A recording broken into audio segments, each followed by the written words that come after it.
Assalamualaikum warahmatullahi wabarakatuh. Saya ucapkan salam sejahtera bagi kita semua. Saya ucapkan selamat siang untuk seluruh mahasiswa baru Fakultas Keislaman, khususnya program studi Hukum Bisnis Syariah angkatan 2020. Sebelum lanjut ke sesi berikutnya, saya akan memperkenalkan diri saya terlebih dahulu. Perkenalkan, nama saya Kholidia Aizatilha. Saya biasa dipanggil Lia. Saya kelahiran Tuban 29 September 1997. Saya merupakan alumni program studi Hukum Bisnis Syariah angkatan 2015, di mana saya lulus pada bulan Maret tahun 2019, tepatnya 1 tahun yang lalu. Dan saat ini saya bekerja di Bank BRI Syariah KCP Bangkalan. Untuk selanjutnya saya juga mengucapkan terima kasih untuk seluruh panitia hebat, panitia ospek program studi Hukum Bisnis Syariah, karena mereka telah menyiapkan sedemikian rupa untuk tanpa halangan apapun dan hampir mendekati kata sempurna. Untuk selanjutnya, di masa pandemi ini, kalian adalah merupakan calon mahasiswa baru yang diadakannya ospek tahun 2020 pertama kalinya dilakukan secara online atau dilakukan secara daring. Semoga kalian selalu sehat, selalu berkah, dan bisa mengikuti ospek ini sampai dengan selesai. Untuk selanjutnya, kemarin saya dapat kabar dari teman-teman ospek bahwasanya nanti ketika saya menyampaikan materi mengenai dasar-dasar lembaga keuangan syariah, kalian akan diberikan tugas, yaitu adalah manesum. Manesum apa yang nanti saya sampaikan setelah ini. Nah, untuk selanjutnya, kabar baiknya nanti untuk 3 resum terbaik nanti akan mendapatkan gift dari saya secara langsung.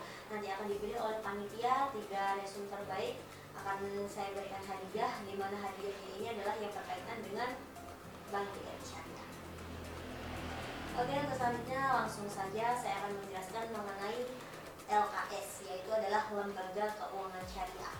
Jadi, Lembaga Keuangan Syariah ini merupakan lembaga keuangan di mana prinsip dan operasionalnya itu berdasarkan dengan syariah Islam.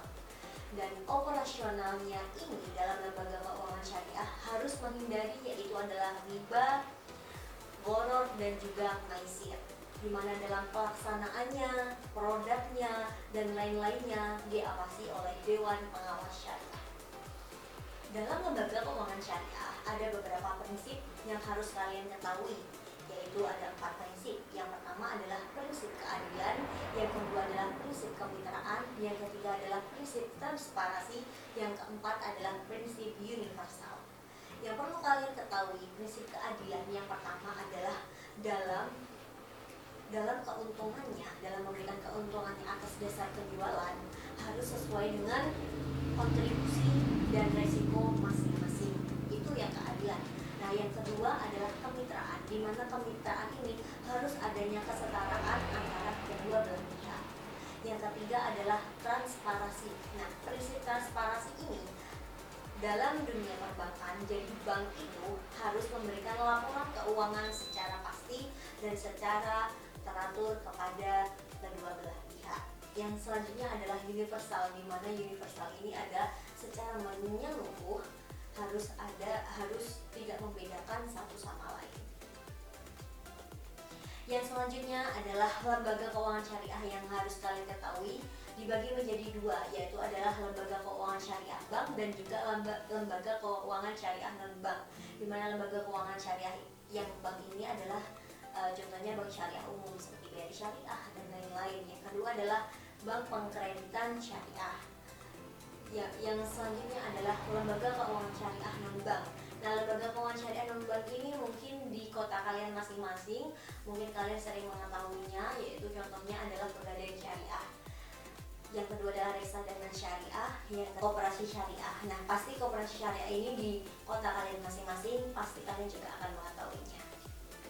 Oke, yang selanjutnya adalah prinsip dari perbankan syariah itu sendiri. Nah, mungkin saya akan menjelaskan dasar-dasarnya saja. Nantinya kalian mungkin semester 4 atau semester 5 kalian akan mengetahui ini secara gamblang oleh dosen pengampu mata kuliah Lembaga Keuangan Syariah. Yang kalian ketahui adalah Yang pertama dari sisi titipan atau simpanan atau yang biasa disebut dengan al-wadi'ah. Di mana al-wadi'ah ini contohnya adalah ketika kalian menyimpan uang kalian, ketika kalian membuka buku tabungan di bank B, semisalnya di bank BRI Syariah, itu kalian akan menggunakan akad wadi'ah. Yang kedua yaitu adalah bagi hasil, di mana dalam bagi hasil ini dibagi menjadi 4, yaitu yang pertama adalah mudharabah, yang kedua adalah musyarakah, yang ketiga adalah muzaraah, yang pertama adalah mudharabah, di mana mudharabah ini adalah akad kerjasama antara kedua belah pihak, di mana modalnya itu adalah berasal dari sahibul mal. Yang kedua adalah dari pengelolanya, di mana dalam keuntungannya nanti sesuai dengan kesepakatan, dan ketika ada kerugian nanti ditanggung oleh sahibul mal atau pihak yang memberikan modal. Yang kedua adalah musyarakah, di mana musyarakah ini akad kerjasama antara kedua belah pihaknya sama-sama memberikan kontribusi. Jadi untuk keuntungannya nanti sesuai dengan kesepakatan, sesuai dengan kontribusi masing-masing. Nah, yang ketiga adalah muzaraah, di mana muzaraah ini adalah sama dengan mudharabah, di mana perbedaannya ketika muzaraah ini lebih kepada bidang pertanian. Jadi benihnya itu berasal dari petani, dan yang selanjutnya itu adalah kedua belah pihak. Selanjutnya adalah mukhabarah, di mana mukhabarah ini adalah perbedaannya benih adalah dari pengelola bukan dari pemilik tanah tersebut. Yang ketiga adalah jual beli, di mana jual beli ini dibagi menjadi 3, yaitu adalah akad murabahah, akad salam, dan juga akad istisna, di mana yang biasa digunakan di perbankan syariah adalah menggunakan akad murabahah. Untuk selanjutnya adalah yang keempat adalah sewa. Biasanya sewa ini biasa disebut dengan al-ijarah. Nah, yang kelima adalah